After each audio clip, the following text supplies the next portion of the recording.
বন্ধুরা, আজকের এই ভিডিওতে আমরা আলোচনা করব 108 টুকরোতেই চিরতরে বশীকরণ ভারতীয় তন্ত্রের সবচেয়ে শক্তিশালী গোপন বিদ্যা নিয়ে।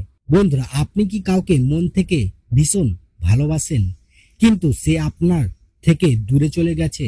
অনেক চেষ্টা করেও কি তাকে নিজের মনের কথা বোঝাতে পারছেন না? বন্ধুরা, আমাদের প্রাচীন ভারতীয় তন্ত্রশাস্ত্রে এমন কিছু গোপন ও শক্তিশালী উপায় রয়েছে যা দিয়ে যে কোনো মানুষকে নিজের অনুকূলে আনা সম্ভব। আজ আমি আপনাদের সাথে এমন একটি প্রাচীন তান্ত্রিক ক্রিয়া শেয়ার করব যা করতে কোনো কঠিন মন্ত্র জপ করতে হবে না। হ্যাঁ, আপনি ঠিকই শুনেছেন, কোনো মন্ত্র ছাড়াই এই বশীকরণ কাজ করে। এবং সবচেয়ে বড় কথা, এটি এতটাই সর্বজনীন যে যে কোনো ধর্মের মানুষ অত্যন্ত সহজে এটি প্রয়োগ করতে পারবেন। তবে মনে রাখবেন, এই কাজটি করার জন্য আপনার মনের ইচ্ছা এবং একাগ্রতা হওয়া চাই 100% খাঁটি। ভিডিওটি একটুও না কেটে শেষ পর্যন্ত দেখুন, কারণ এর আসল এবং সবচেয়ে গুরুত্বপূর্ণ অংশটি শেষের দিকেই লুকিয়ে রয়েছে। একটি মাত্র ভুল পদক্ষেপ কিন্তু পুরো ক্রিয়াটিকে নষ্ট করে দিতে পারে।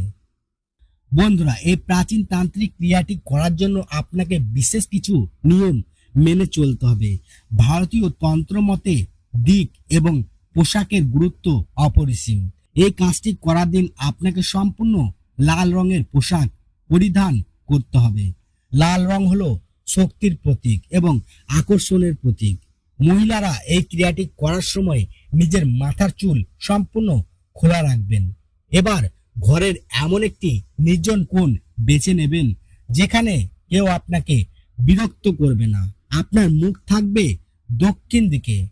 তন্ত্রশাস্ত্রে দক্ষিণ দিককে যম এবং শক্তির দিক বলা হয়। এবার আপনাকে একটি বিশেষ কাঠ জোগাড় করতে হবে। গ্রাম বাংলায় একে আক গাছ বা আকন্দ গাছ বলা হয়।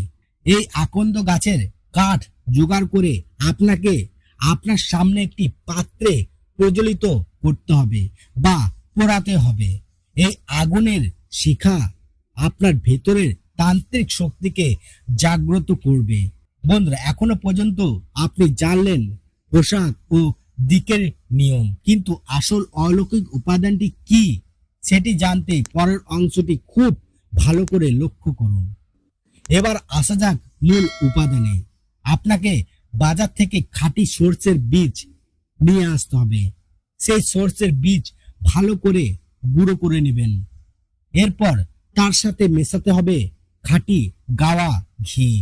সর্ষে গুঁড়ো আর ঘি একসাথে মেখে আপনাকে একটি মানব আকৃতির পুতুল বা মূর্তি তৈরি করতে হবে। এই মূর্তিটি হবে ঠিক সেই মানুষটির মতো যাকে আপনি নিজের নিয়ন্ত্রণে আনতে চান বা বশ করতে চান। মূর্তিটি তৈরি করার পর সেটিকে আপনার সামনে প্রতিষ্ঠা করবেন। মনে মনে কল্পনা করুন যে আপনার ভালোবাসার মানুষটি ওই মূর্তির মধ্যে এসে বিরাজ করছে।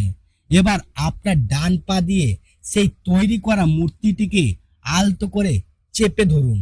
তন্ত্রশাস্ত্রে ডান পা দিয়ে চাপ দেওয়ার অর্থ হলো নিজের অধিপত্তি বিস্তার করা।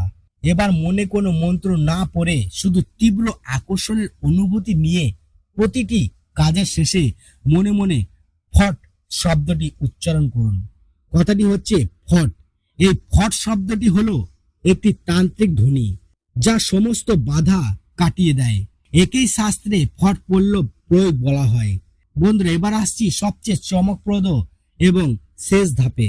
একটি নতুন এবং ধারালো ছুরি নেবেন।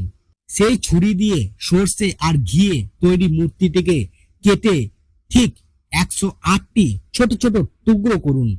তন্ত্রশাস্ত্রে 108 সংখ্যাটি অত্যন্ত পবিত্র এবং শক্তিশালী। এই 100টি টুকরোকে এক একটি পিণ্ড হিসাবে গণ্য করা হবে।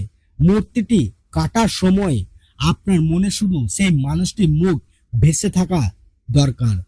এই 108টি পিণ্ডকে ওই জ্বলন্ত আকন্দ গাছের কাঠের আগুনে উৎসর্গ করুন। যখনই এই পিণ্ড আগুনে পড়বে, দূর থেকে সেই মানুষটির মন আপনার জন্য ব্যাকুল হতে শুরু করবে। এটি সম্পূর্ণ পরীক্ষিত এবং ভারতীয় তন্ত্রের একটি অত্যন্ত প্রাচীন বিদ্যা। যদি আপনার মনে সত্যিকারের ভালোবাসা থাকে তবে এই উপায় কখনো বিফল হবে না।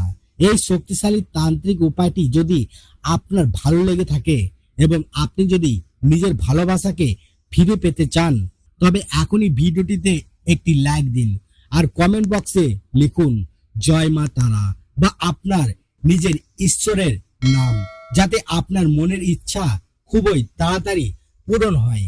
বন্ধুরা, এই বিদ্যাটি অন্যদের সাহায্য করার জন্য অবশ্যই শেয়ার করুন এবং এরকমই খাঁটি তান্ত্রিক ও প্রাচীন রহস্য জানতে আমাদের বাংলা বশীকরণ চ্যানেলটিকে সাবস্ক্রাইব করে রাখুন।